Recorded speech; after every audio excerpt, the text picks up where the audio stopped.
Hello बच्चों, अगर आपको एक्सरसाइज 6.2 का क्वेश्चन नंबर 8 सबसे मुश्किल लग रहा है, जिसने आपकी हवा घुमा दी है, हवा गोल कर दी है, तो घबराओ नहीं। आज आपको ये क्वेश्चन सबसे आसान लगने वाला है, क्योंकि आज हम इसको सीखेंगे स्टेप बाय स्टेप, एक कॉन्सेप्ट बेस्ड तरीके से। कि आप तैयार हैं सीखने के लिए? अगर आप तैयार हैं तो चलिए शुरू करते हैं। देखते हैं हमारे पास स्टेटमेंट क्या है। अरे भाई, कितनी बड़ी स्टेटमेंट, वाह! इतनी बड़ी स्टेटमेंट वाह को कैसे पढ़ेंगे? तो एक बार आप जल्दी जल्दी से इसकी रिवीजन ले लें, उसके बाद मैं आपको बताता हूँ जिसके अंदर क्या कहा गया है। एक बार मोटी सी इसकी आप एक बार पढ़ लें मेरे प्यारे बच्चों। इसमें हमें कहा गया है जी, एक फोरगन है जिसको हम नॉर्मली तो कहते हैं जी क्वाड्रिलेटर, पर हम यहां उसको प्रेफर करेंगे कहने में कि वो क्या है जी, फोरगन है। फोरगन यानी जिसके अंदर चार साइड होंगी। तो हम क्या करेंगे जी, एक फोरगन ड्रॉ कर लेंगे, नाप लिख देंगे उसका ए, बी, सी और डी। अगली बात उसने क्या कही है, इस फोरगन की चारों साइड्स के ऊपर पॉइंट गिवन है, और जो ये पॉइंट है ये जी मिड पॉइंट है इन साइड्स के। जैसे पी है वो ए बी का मिड पॉइंट है, क्या हुआ है वो बी सी का है जी, आर है सी डी का है, और एडी है जो एस का मिड पॉइंट है। उसने ये कहा है जी, अगर इन मिड पॉइंट को हम आपस में मिला दें तो बताओ जो ये बीच में बना पी क्यू आर एस, ये पैरेललोग्राम है। एक बात तो हमें ये दिखानी है जी, जो पी क्यू आर एस है वो क्या है जी, पैरेललोग्राम है जी। ठीक है जी।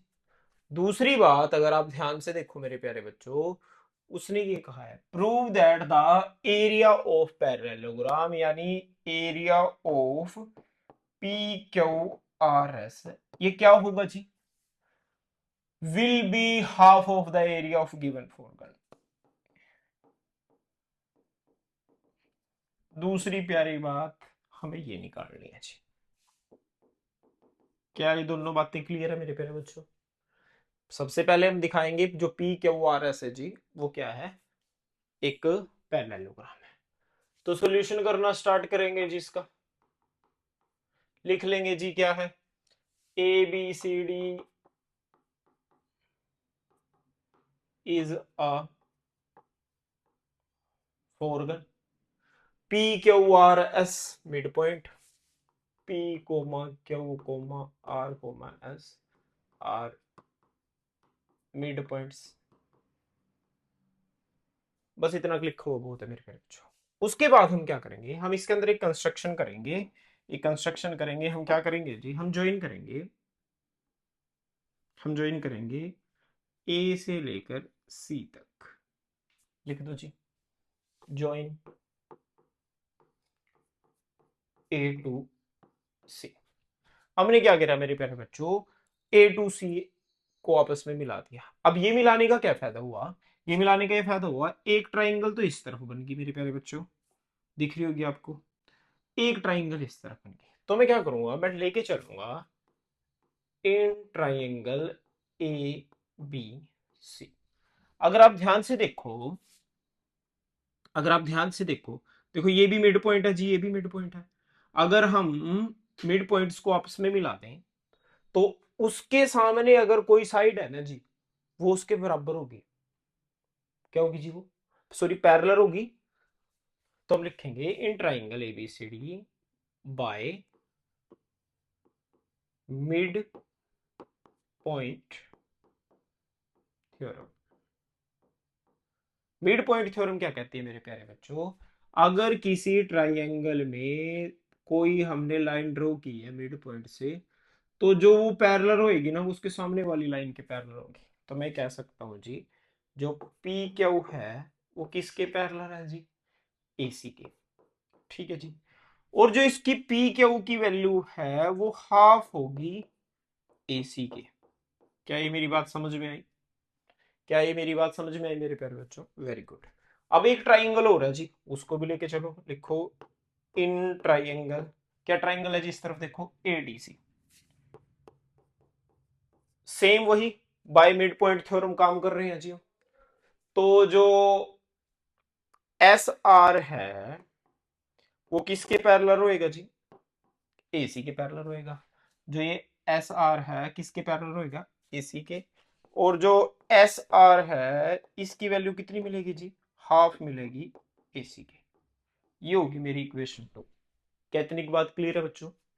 अगर आप एक और दो को ध्यान से देखें, एक और दो को ध्यान से देखें,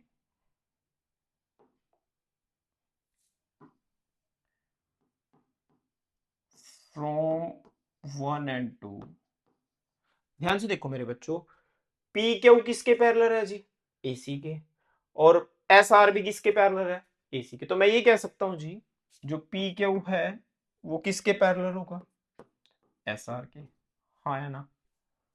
दूसरी बात, पी क्यू की जो वैल्यू है वो हाफ है 1/2 एसी के, और जो एस आ रहा उसकी वैल्यू भी कितनी है जी, हाफ है 1/2 एसी के। अगर किसी इक्वेशन में एक साइड बराबर है तो दूसरी भी ऑटोमेटिकली बराबर हो जाएगी मेरे प्यारे बच्चों। तो जो पी क्यू की वैल्यू है वो किसके बराबर आएगी जी, एस आर के। क्या ये वैल्यू, ये बात आपको क्लियर होगी जी? Very good. अब आगे बढ़ते हैं जी, आगे हम देखते हैं। अब देखो पी क्यू कहाँ है जी, P Q P Q P Q ये है जी, और एस आर ये है जी। हमने ये प्रूव कर दिया ये वाली साइड और ये वाली साइड पैरेलल है जी, और हमने ये भी दिखा दिया ये वाली साइड और ये वाली साइड बराबर भी है। तो एक इसकी प्रॉपर्टी होती है मेरे प्यारे बच्चों, आमने सामने की साइड बराबर और पैरेलल, ये प्रॉपर्टी होती है जी पैरेललोग्राम की। So P Q R S is a parallelogram. पहला पार्ट हमारा खत्म हुआ मेरे प्यारे बच्चों। दूसरे पार्ट के लिए हम क्या करेंगे, दूसरे पार्ट के लिए आपको एक कॉन्सेप्ट यूज करना है जी। वो कॉन्सेप्ट क्या है, कॉर्नर पे आपको ट्राइंगल दिख रही होंगी, देखो ध्यान से, एक ट्राइंगल, दो ट्राइंगल, ऐसे ही ये तीसरी ट्राइंगल, ऐसे ही ये चौथे ट्राइंगल। क्या मेरे प्यारे बच्चों आपको ये दिखाई दे रही है? ध्यान से देखो, पहली ट्राइंगल ये वाली, दूसरी ये वाली, तीसरी ये वाली, चौथी ये वाली। मेरे प्यारे बच्चों एक प्रॉपर्टी होती है, अगर किसी क्वाड्रेंट के अंदर पैरेललोग्राम बन जाए और जो वो क्वाड्रेंट है वो मिड पॉइंट से तैयार हो रहा हो, तो इस ट्राइंगल का जो एरिया है, इस ट्राइंगल का जो एरिया है, इस ट्राइंगल का जो एरिया है और इस ट्राइंगल का जो एरिया है वो किसके बराबर होएगा जी, वो किसके बराबर होएगा, वो हाफ होगा किसका, हाफ किसका होगा मेरे प्यारे बच्चों, वो हाफ होगा ए बी सी डी का। क्या बात क्लियर है जी? तो मैं क्या लिखूंगा, मैं लिखूंगा we know that area of triangle, देखो पहले ट्राइंगल का नाम क्या है जी, APS, plus area of triangle, दूसरे ट्राइंगल का नाम लिखो बीपीक्यू, बीपीक्यू, प्लस तीसरी ट्राइंगल का नाम लिखो C Q R, C Q R, plus चौथे ट्राइंगल का नाम लिखो डी आर एस।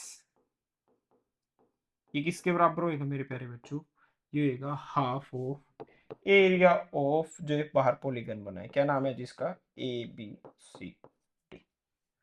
क्या इतनी बात क्लियर है मेरे प्यारे बच्चों? अब दूसरी बात आपको ध्यान रखनी है, अगर मैं इन तीनों चारों ट्राइंगल का जोड़ दूं जो एरिया है, तो वो किसके बराबर होएगा, बढ़ेगा तो वो क्या होगा, हाफ, पर जो ये अंदर पॉलीगन बन रहा है ये उसके बराबर होगा। मैं ये कह सकता हूं जी इन चारों की चारों ट्राइंगल का जो एरिया होगा वो किसके बराबर होएगा, area of triangle P Q R S. Right side में क्या गिवन है जी, 1/2 area of A B C D.